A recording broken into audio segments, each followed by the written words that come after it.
Morning, guys. I thought I'd actually jump on and from the comfort of my bedroom and give a quick little just update on all that is alive for me. It's been a while since I have been on camera and said anything like publicly. Um, kind of give an update on my world and all that is arising for me, and like how of course, astrology is. Sort of mirroring that, like what I'm learning. And so I guess I'm assuming, but I'm not sure if everybody here knows that on June 5th, I lost my 22-year-old son, Tanner. And that began this huge process of this, I don't know, journey of grief. I find it really hard to talk about grief because it's one of those experiences that lives beyond language. So I will do my best to kind of translate what all is going on. This kind of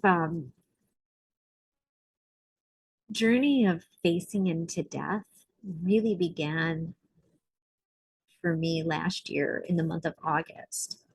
I had been looking at how I initially responded to the pandemic and could see all of the like gripping and control and hypervigilance in my response, and how my response ultimately hadn't ended up matching like the what happened, like the evidence of what was going on in the world. And so it was like disembodied and disassociated. I had so much anxiety in the beginning. And so in as 2021 began, I started to kind of observe that I didn't like how I was responding, but not really know like what the source of that was. And so in August of 2021, like this has to be because I'm afraid to die. And I really need to look at that because I don't like the kind of example I'm setting for my kids in terms of like how I was overly anxious and responding to the pandemic. And my body was so wound up at that point because of all of the messaging we were getting from the collective. And so I decided that I would embark on this journey of like facing into my own fear of death. And then I don't know if some of you remember at the new year, at the very beginning of 2022, I got COVID, which was like directly corresponding with Venus's new star point phase in Capricorn. And when she went conjunct, she did so conjunct Pluto. And that signature to me really spoke to me about collective grief. Now, again, I said grief kind of lives outside of language. So I remember thinking, I'm not sure I have the words to really describe the depth of what I'm seeing arise here archetypally, but it's something around needing to um, bring our collective grief to the ground. Capricorn is an earth sign, and it's related to the roots and the foundation, and how if we are beginning to think about seeding a new earth, how of course the Pluto sign in Capricorn has been a signature of destruction of the old in the hierarchical systems, the government systems that kind of contain our lives. So if Pluto's here in Capricorn, Venus is starting her um, new star phase in connection with this archetype. Like, what does that mean? And I just kept feeling like there's this sense that there is so much undigested grief in the collective, and that one of the big um, tasks or assignments of this star point phase is going to be first acknowledging the fact that there's grief that hasn't been expressed, for all that has changed in the world. Like the baseline of normal was pulled out from underneath us. Everything is different. And I remember thinking, there's something especially potent here for women in um, having Pluto so close to Venus when she went through her metamorphic phase. Like there's going to be a huge calling for women prescribed in this star point. And so dealing, like meeting that dark mistress of COVID um, really sunk me a layer deeper into the work that I wanted to do with death. And so I found some teachers to actually help me dismantle um, the kind of colonization of my mind that I had towards like Western imperialist Christian orientation towards death, dying, and grief.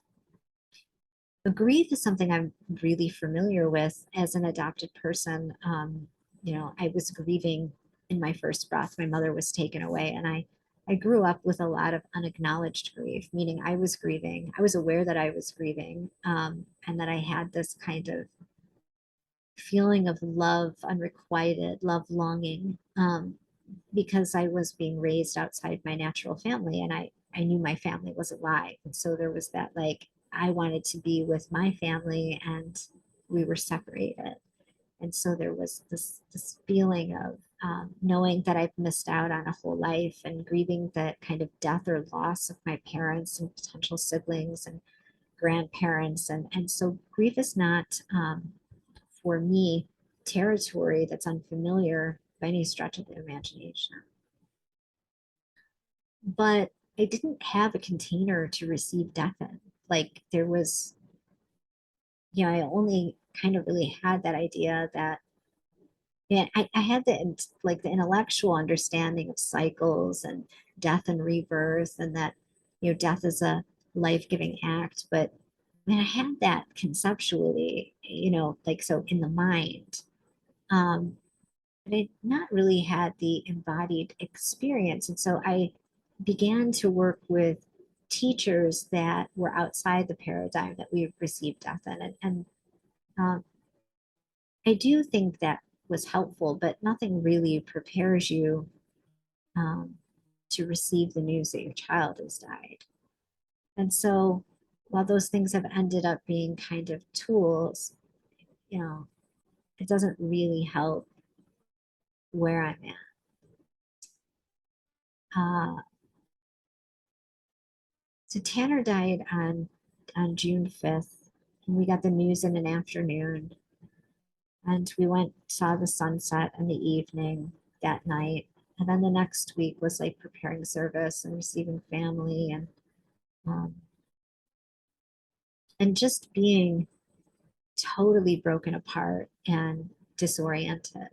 Like not having when the compass loses its magnet and it's just spinning around, that was really where I was at. And it was honestly, I'm not even joking, the love of all of the people that I've met um, through like astrology and spirituality and here online in this community that really helped me to orient myself. Like that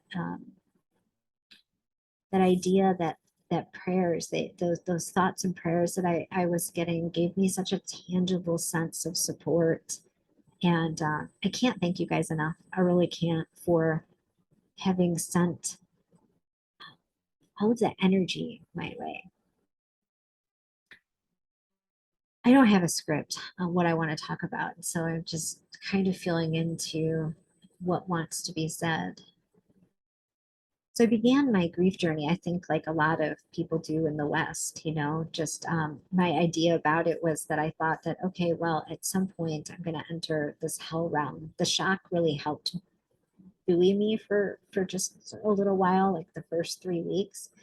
Um, I wasn't really in my body. I was crying, but I wasn't feeling the magnitude in the same way. The shock does something to protect you. Um, but I had this idea that like, okay, so I'm going to go down into the hell realms and stay there for like 2 years and then eventually leave.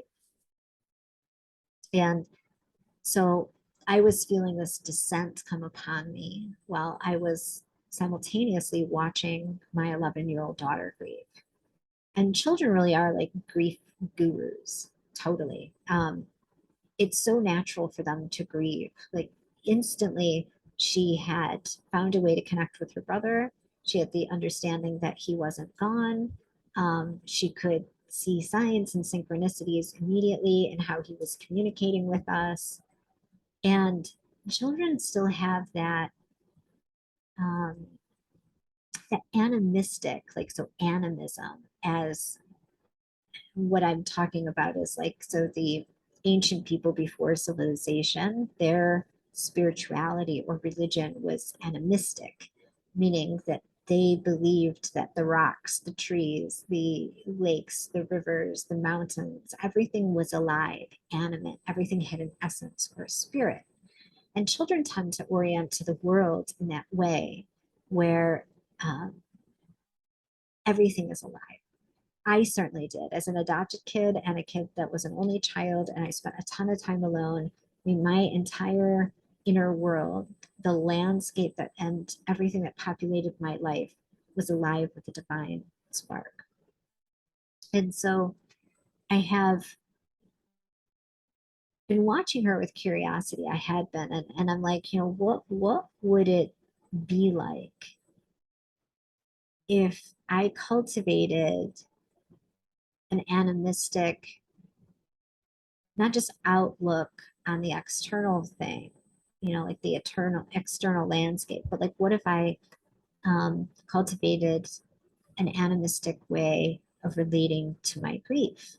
And that like all the emotions and all of the thoughts and all of the things that came up, I could personify them with an essence, a divine spark. And I can go into this later, but that's what I've done. And it's been extraordinarily um, enlivening. It's like there's this vitality and eros that lives inside of grief when we can relate to it this way.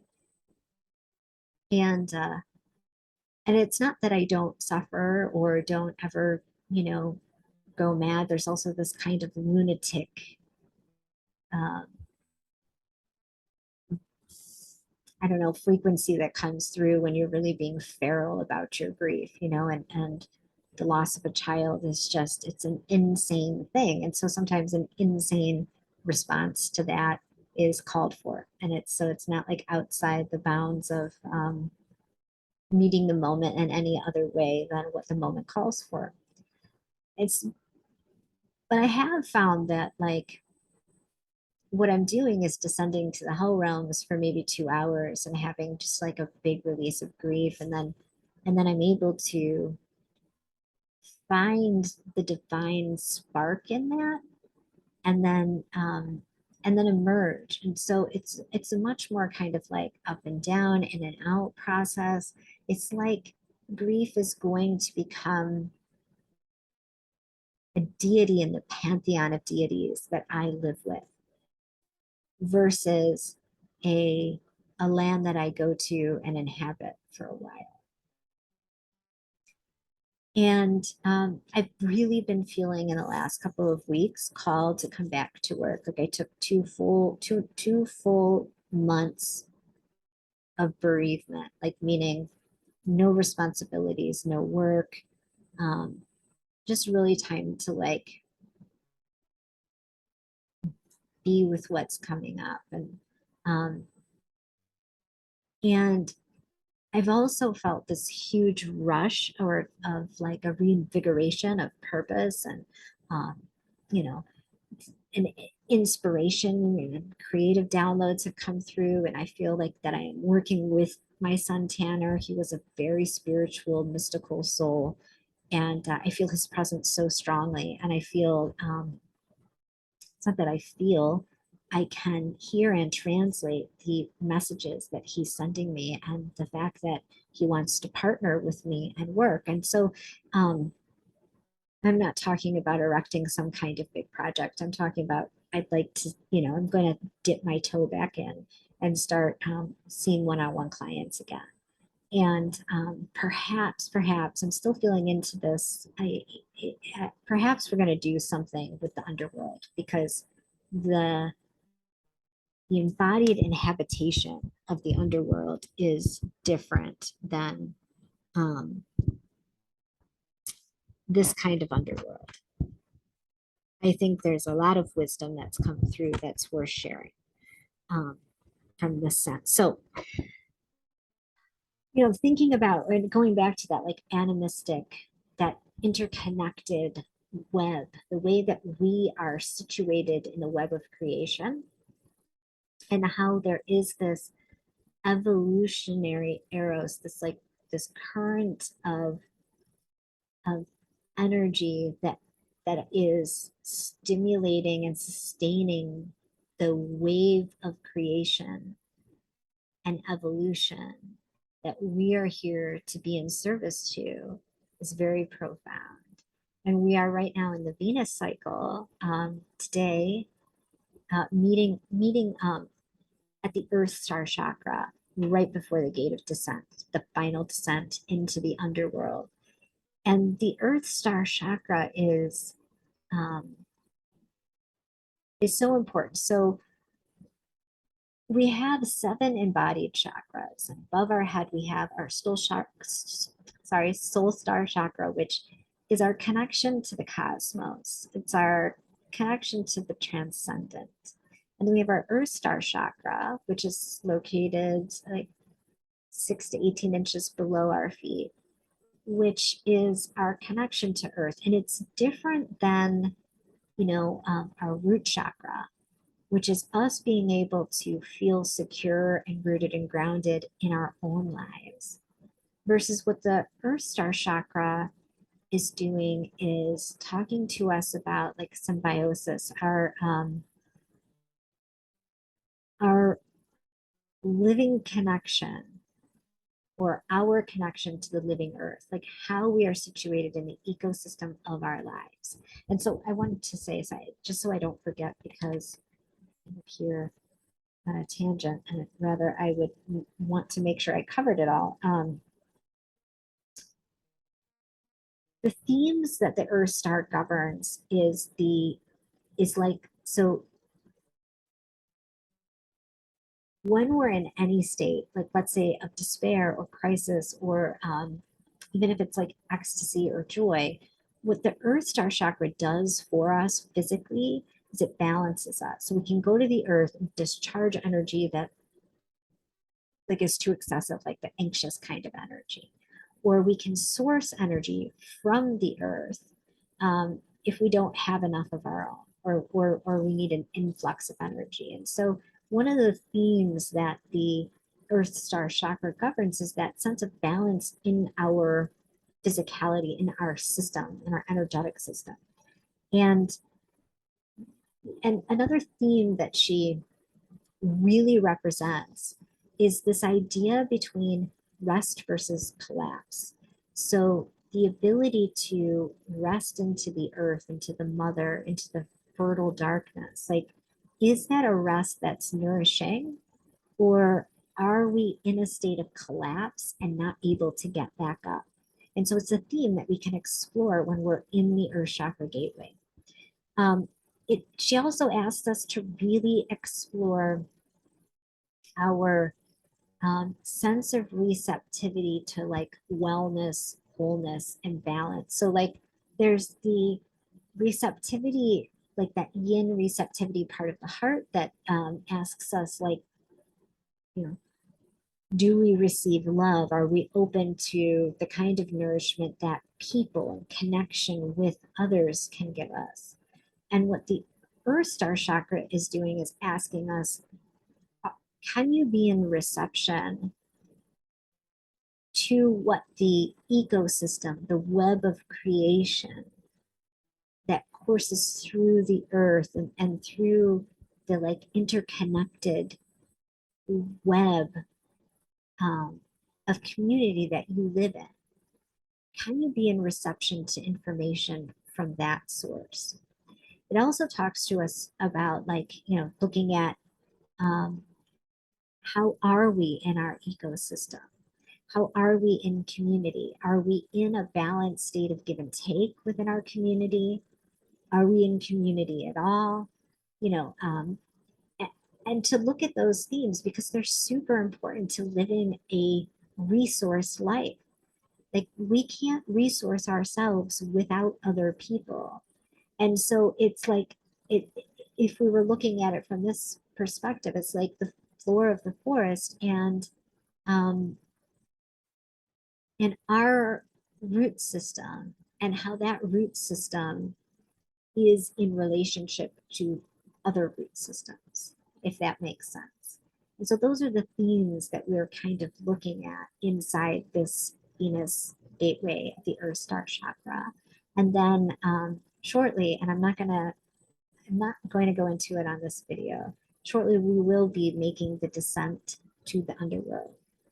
Um, and so it's very exciting that we're right at this point of this final disrobing, and like we can um, get ourselves situated with that idea that, like, this is just the point of where we're taking off those last bits of conditioning that keep us outside of that, like healthy connection to all of the physical, to all of what is manifested here in this 3D plane of reality. Like, what is our relationship to all of that? Are we giving permission to it all to be here, for it all to exist? Or do we look at any part of it and want to fix or shove away or push or change, or, should be different kind of mentality towards the um, constellation of things that makes up our lives? And so I tend to think that it's healthier to make space for it to all just exist, right? And give permission for it all just to be here, and really work on how we relate to it. Oh, do we need to create a boundary here so it's healthy? Um, but it's a little different than just like shoving my face and pushing it away and not wanting it in my life. There's a way to create like a boundary that's graceful, and doesn't necessarily sever connection in a way, if that makes sense what I'm saying. Like, if that thing is part of the ecosystem of your life, how do you exist with it if it's not like in resonance with you without totally severing connection to it in a way that's unclean? So we get into some of those themes deeper when we do the full Venus course, which of course I didn't do this Venus star point because I just kept hearing the call to not do it. And now, of course, I see why. So if when we run that course again, you want that medicine of what I'm talking about, you're more than welcome to come in. We'll look at when we're going to open that course again. Hopefully you're following and I'm giving you enough that you can play and be an inquiry around what I'm saying, if any of it sparks something for you. So that's what I wanted to talk about. I wanted to do a check-in with what's arising with my grief and my own journey and where I'm at, and talk a little bit about Venus and where she's at in her cycle. Um, and and yeah, I'll keep writing and all that other stuff. And then I'll be making some announcements. But for right now, I do want to let you know I am going to start booking clients again. So if you've been wanting to do a one-on-one with me, I will be available for that one-on-one. I'm booking now into September, and looking at perhaps doing a group underworld event. So look forward to that. And I'm happy to entertain any questions that you guys have in the comments. So, all right, I love you all and thank you for tuning in. I appreciate it.